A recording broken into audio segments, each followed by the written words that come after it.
I travel. I've been all over America this year. It's fucking hostile out there. I told this one guy I was from California. He's like, you libretard. Just out there sucking each other's dicks. And I'm like, yeah, in the sunshine. Dean Delray is on the Adam Carolla Show. Dean's special out as we speak, 5836 on YouTube. First special, so check that out. It's free. What's the length of it? 40 minutes. Oh, good. Perfect. Bite size. Perfect. Yeah. Produced by Bill Burr. And how's Bill doing? Bill's out on Broadway now? I'll tell you what, man. I just was there a week doing press for the special and went and saw him do Glenn Ross. He's doing the role of Moss. And I actually kind of teared up in the crowd because I'm Really? like, there's my fucking guy. And he's doing Broadway. It is nuts to see it, you know, with Culkin and Bob Odenkirk and the dude, Michael McKean, Lenny from Lenny. Michael McKean? Yeah. Yeah, he probably likes Spinal Tap better as a reference, but go ahead. Well, it's about, you know, what was weird was I was backstage talking to these guys, and I had no idea that he was the Spinal Tap, and they got the new one coming out. Yeah. And I was thinking, like, fuck, you know, because he didn't have the wig on or nothing. Right. You know what I mean? Right. You don't, I mean, he looks way different than, I haven't seen the guy in years except for a wig or as Lenny, you know? Yeah, Lenny and Squiggy. All right, you got news? Got some news. First up, embattled New York Attorney General Letitia James ducked reporters outside her Brooklyn home Wednesday, refusing to answer questions about her simmering mortgage fraud scandal. Yeah, this is a problem for her because she brought the same charges against Trump and then kept saying no one is above the law. Yes. And they were kind of chicken shit charges with Trump. But if you keep saying no one's above the law and you do the exact same ones against Trump, now you're fucked. Yeah. That's the problem. She allegedly falsified records to get sweetheart home loans for Virginia property she claimed as her principal residence while she was still serving in New York as a state prosecutor. So she moved some stuff around. I don't know. I think that what you said at the top of the show, how once the system's in place, people immediately start grifting. You have to really figure out like what is a grift. You know what I mean? Where they go, these fat cats, they got to pay their fair share. It's like I pay millions of dollars in taxes, so I'm looking for ways to pay less in taxes, but I still pay millions of dollars in taxes. But yes, I leased my car and I called it a company car so I could write off the mileage. Yeah. But am I driving it to work and back only? No. Sometimes I go out to eat in it. And yes, sometimes I go out to eat and I'm with Kimmel, but we don't talk about business, but I still claim it as a business. But is it a grift when you're trying to keep more of your money? Like, I would argue it's a grift if I'm trying to take your money. If I'm just trying to keep a slightly higher percentage of my own money, then it's not. And this is all anyone does all day, every day. And it's a system that is set up that attracts that. And as we've learned, nobody has the moral fortitude to completely look past the grift. I mean, they do this thing where they go, I remember coming up, they were like, my count was like, if Jimmy puts 50 grand into your kid's college fund, he can do it tax-free. And then you could put 50 grand into his kid's college fund and that would be tax-free or like whatever it was. And I go, well, is that legal? And they go, yeah. And I go, okay, then do it. Yeah. You know what I mean? Because I'm already fucking paying enough. Like this thing, we're all caught in some weird malaise of like, what kind of grift? Everyone, if you can get a couple of points shaved from your mortgage or loan or a little better deal, or you say this, you call your office, your fucking room that you watch YouPorn in and eat pastrami sandwiches while watching YouPorn, while beating up. That's my work office, dude. I got to ride off that futon. That's all we do. Yeah. Which is fine, but when you then accuse other people of doing it, be prepared. Yeah. So she's jammed up. Yeah, it could lead to criminal charges. Well, because nobody who is successful doesn't have instances of this somewhere. Sometimes, and oftentimes, they're unaware of it. Yeah. Because they have accountants that are doing stuff, claiming stuff, filling out the paperwork, so on and so forth. But she said no one was above the law. So now she's fucked. Yeah, no plausible deniability. So they'll fucking throw the book at her because that was her plan with Trump. And I agree with everything you said. The other thing about this situation is this is the perfect example of accuse your enemy of that which you are guilty Well, of. there's a lot of that going on these days. So good. Throw the book at. Well, she could throw the book at herself. I guess. Self-inflicted book. All right, liberal outlets say that dogs are actually bad for the environment. Mother Jones reposts the Guardian report about dogs being environmental villains. We don't, we focus a lot on cows farting, but we leave St. Bernards out of the mix. I would say dogs do their fair share of blasting off, too. Oh, those big fuckers, man. Like in New York, there's people that have the big St. Bernards and those Great Danes and everything. Mastiffs, yeah. Yeah, those things are farting. Well, look, how could it not? We take animals, we slaughter them, we feed them to these guys. They go outside, they take a dump, they come back inside, they fart. Yeah. Of course. I mean, by the way, Don't forget the plastic bag. everything is bad for the environment. Microplastic. All of us are bad for the environment. Of the whole, yeah. Every human is bad. Yes, everything is bad for the environment. Yeah. Everything we do, everything we want, every bit of air conditioning, every bit of transportation, the bitches who just went in orbit a week ago, all bad for the environment. Yeah. The costumes that were made, bad for the environment. Tires. The fucking Gatorade they drank on the way up was bad for the environment. Everything's bad for the environment. Everything. This study was not so much about the farts as so much as the dogs decimating penguin populations in Tasmania, any kind of flea or tick medicine that gets Penguin washed population. off. Yeah, What because this the is fuck? an Australian review. It showed that they destroyed the island of Tasmania. The penguin population decreased. They kill. I'm going to go out and aquatic say this. invertebrates because of the flea and tick medication. I'm gonna say washes this. into the water. Yeah. All right. Yeah. We love koala bears. Yeah. We love panda bears. Yeah. And we love penguins. Yep. But we don't need them. Oh. We don't need them. I love them. We don't need them. They're kind of like hot chicks. Like, you love them, but you don't really need them. I need them. You think you need They're them. like When's the last time a penguin fucking helped you out? Oh, man. Just looking at them, man. They're I'll like, show you a picture of a penguin and you'll be fine. Yeah. We don't need them anymore. when you see them, though, they're like, instead of taking antidepressants, you're like, oh, fuck yeah, penguin. But we got enough footage of penguins to keep you off the pharmaceuticals. I'm just saying we don't need them. Well, I'd rather have them than those fucking Australian snakes. They got like 13 of the most deadly snakes out there. But someone who knew more, Yeah. like someone who knew what they were talking about would say, without those snakes, the rat population would be out of They control. always say that. But no one says without penguins. Yeah. Without penguins, we'd be missing a couple premises for movies. That's about it. They're just premises for movies that come along every 6 Apex years. cuteness. Yeah, they're apex cuteness. Pandas, we don't need. Koalas may do something. Pandas just sit and eat. Pandas are the best. But they don't do anything. Yeah. Well, when you see a fucking panda, they're super rare. There's not enough for them to be damaging anything. There's not. I would argue there's not enough for them to be doing anything either. There's like 20 pandas in the world. Dogs do some good though. You may not like them, but they sniff out. They're going to sniff out cancer and stuff like that now. Military dogs. Sniffing out landmines and stuff like that. They do something. I love dogs. Yeah, but Gotta have them. They also point out in the study that the canine's carbon footprint is as big as the landmass of the United Kingdom because so many facilities are involved with making dog food and dog chow and dog products that it's just a big tax on the environment. All right, but here's what I'm going to say to all these people with the environment. Mm-hmm.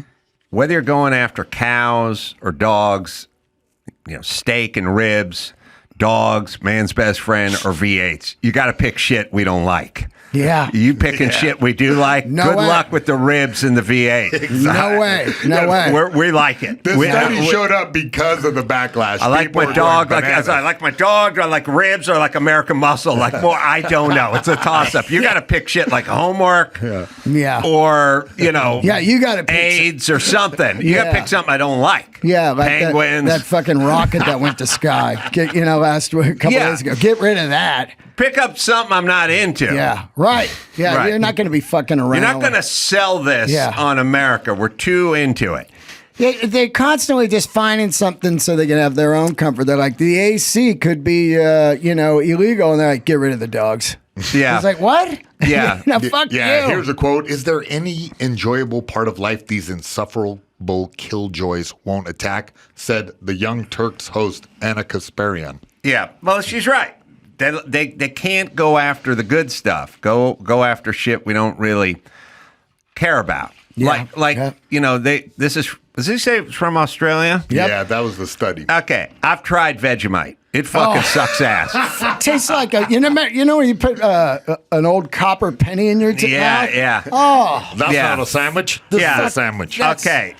Go after Big Vegemite. Let's talk about their footprint. Their factory. It's gotta Shut be it down. Insane. Shut it down. Spewing out just pollution. Oh, the gases, the footprint, the Fuck carbon. that. Get rid of it. Get rid of Big Vegemite. Don't need it. Don't want it. Yeah. Doesn't impact me. Disgusting. I will give you guys Vegemite and penguins. Yeah. Cover those penguins with Vegemite. Oh my God. I did a guy's podcast once where you tried Vegemite, like the hot wings dudes. Yeah. And then I just took one bite and I go, yeah, the podcast is over. Yeah, bingo, ate your There's nothing penguin. to talk about here. This is just garbage. Yeah, I worked with a guy named Frazier. I did earthquake rehab with an Australian guy named Frazier in Koreatown, like in the late 80s. Yeah. And he drove a VW microvan everywhere. And he's just a man, like he sailed on ships. And he's from Australia. He just traveled around and picked up jobs. And he was funny. And he liked me, and he had a crazy sense of humor because he's Australian. And he would have lunch in his minivan. Yeah, and he just opened the camper van, slide the door open, sit at the little fold-out table there. And he's like, you got to try Vegemite. And I was like, all right, I'll try anything. And he fucking smeared some on a cracker, and I just what the fuck is it? I never. Okay, it looks listen. weird. Yeah. Whenever you use the word yeast and fermentation, unless we're talking about beer, I'm out. Like it's like fermented yeast paste or something. It's gross. I mean, it's absolutely gross. You make toilet wine out Never of that. tried it till a year ago, and that song was huge. And I'd have a Vegemite sandwich. And I never knew what the fuck it was.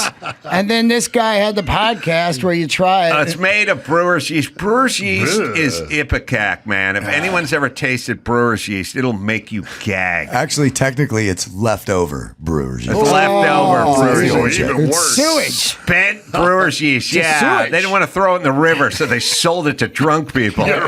Australians. Hi, my. Good eye. All right, what else? Oh man, I got some sad news, but first we'll get to Pastor wrote a. No, I think I. Get onto it. Because, Yeah. look, we need to do them right now. Sorry, here. we do. Former Titus KROQ. Welliver's here, Yeah. so that's why.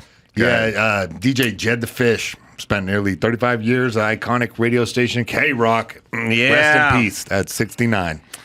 Yeah, he was an icon, man. He really is, man. I'm like shook by this right now. It hurts. Everybody's dying. Like in between the Roundup and the food and fucking whatever they're putting in the cigarettes now. He had lung cancer, but people are just dying. 2 days ago. Who was it? Died at 73. Oh, the original Judas Priest drummer. 73. Oh, really? That's just fucking nuts, man. People are just dropping. There's no 85 anymore. Yeah. You're not going to hear it. Well, I don't want to say anything good came out of this, but between Nicky Katz and Jed the Fish, two of my friends dying in like 3.5 days. Yeah. I was able to use it to my advantage for once. Oh, no. No one ever feels sorry for me, but I had What my happened? girlfriend last night going, what are you being such a dick for? And I just go, I had 2 friends die in 3 days. She went, okay. I'm sorry. Well played. And I thought well it's the only played. time I've ever been able to play a card. Yeah. Because everyone just thinks I'm a dick and no one cares all the time. And there's nothing I can play, but you got 2 friends drop in 3.5 days. Oh. You can play that card. I like he's got the Devo hat there, the helmet. Yeah. In the blue. It's Probably the blue Weenie Bros. version. Yeah. Jed was a character. He was a staple. KROQ was huge. He was there when I got to KROQ. He was funny, it was funny. He has this beautiful, big Victorian home in Pasadena, California, like crazy old 20s, colorful. I saw it in part of the obituary. And I went there when I was, because I love homes, you know. Oh, yeah. And this is beautiful. I mean, you'd probably find a picture of Jed's home, but, you know, real Pasadena, old school Victorian style, done to the nines. Beautiful, yeah. And I had a great afternoon with him. Like he knew I was a carpenter when I started off at KROQ, and he invited me over one day. And I just sat with him in his living room. We just talked and laughed and talked, and he was kind of showing me around and showing me his plans. It's kind of nice, people with their homes, when they're really into it. It's kind of intimate because they walk you through it and they go, here's what I did. And then they go, here's what I'm going to do. Yeah. What do you think? And I'm thinking about doing a studio in the back. You know, I can record my studio. And he was just a funny, quirky guy with an infectious laugh, and he had a great personality. It was kind of perfect for KROQ. You know, he wouldn't have been hired by it like a top 20 station. Yeah, it looks like David Lee Roth right there. Isn't that weird? A little bit, like yeah. a side view, He's like you know? Yeah, he's good looking with a different kind of look, and it's just a cool dude. Very untraditional radio, like A cool nerd personality on the air. He was the very first unassuming presence on radio that I had ever heard. Did he retire eventually? I think he moved over to Sirius XM, and then I think his health got the better of him. But you know, there used to be guys that really were in love with their voice, you know, and they had these radio voices, and they kept it up. He didn't have that pretense. He was just this funny, quirky, weird guy. It was endearing. Yeah, and then KROQ became the home for the quirky, weird guys. They didn't want guys that had traditional radio. That was your dad's radio station, you know? He sort of set it off into that area in 1978. He got into the struggling FM station, KROQ, and 78? 78. That's they wild. say, yeah. And then he was breaking punk bands and alternative new wave. You know, he ushered in that era back then. And X probably. He's probably playing X. He's probably playing like Dead Kennedys and Duran. Yeah. And then it gets into that. Yeah. Totally. The new wave. Because they go full tilt new wave. You know, he really was a big part of the culture in Los Angeles. Yeah, it was back in a time where you could be on a radio station and people knew who you were, and you'd hear it coming out of people's car windows because they drove with their windows down because SoCal's hot outside and didn't have air conditioning in the PT Cruiser. And so they had the windows down.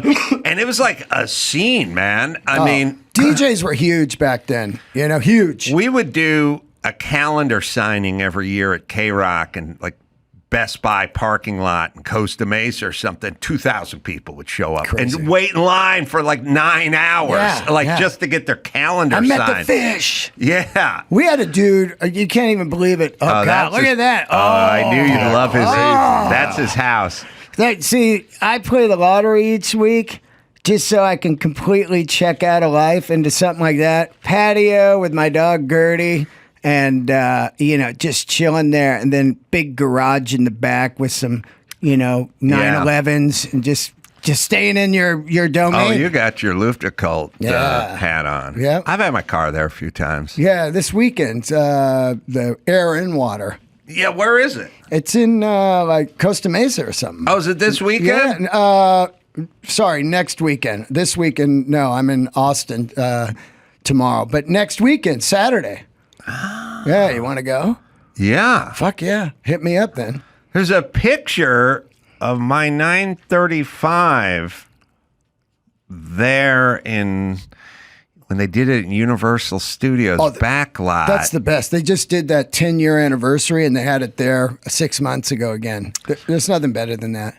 You just walk around and look at vintage Porsches. Yeah, and you're on the back lot of like Chicago, and then here's Jaws, and then they did it at a lumber yard in like Culver City or something. I went to all those. Oh, you went to all? All of them. Yep. And then by the time they got to number, I think it was like 6 or whatever, they did the Universal, and then they did it 6 months ago for the 10-year. But when they did it at Universal, I was like, this is the greatest car show I've ever been to. Huh. Because I love that old Hollywood backlot shit. There's the Psycho House. There's a fucking, a 911T. Yeah. I think that's my car in the back lot of Universal Oh, there it is, right there. When you walk in, that was the you had the crown jewel parking spot. That's right when you first walk in. Forgive my ignorance. What's this Luftgekocht? How do you pronounce it? Yeah, Luft the Gold. Luft is like air, right? Yeah. Luft balloons. It's air. It's the celebration of air-cooled 911 or Porsches, not just 911s, 356s, and all that. Yeah. And they get this entire Universal Studios backlot on a Saturday, and they put all these cars there. Well, they put it in different locations as well. Yeah, right. Yeah. So the new one they just dropped is going to be in North Carolina in October. Cool. Durham. Oh, but they're doing one 2 Saturdays from now. Right, yeah, but that's called air and water, so they do 2 a year now. So one's air and water and one's only air. I do the oil and vinegar for the Italian guys once a year. We do it at the old spaghetti factory in Pasadena. It's a smaller crew. Smaller crew. A lot of PT Cruisers out in the parking lot. Yeah. All right, well, let's make a date for that because I've been to a couple, but it's been a minute. God, I love it. Dean Delray special.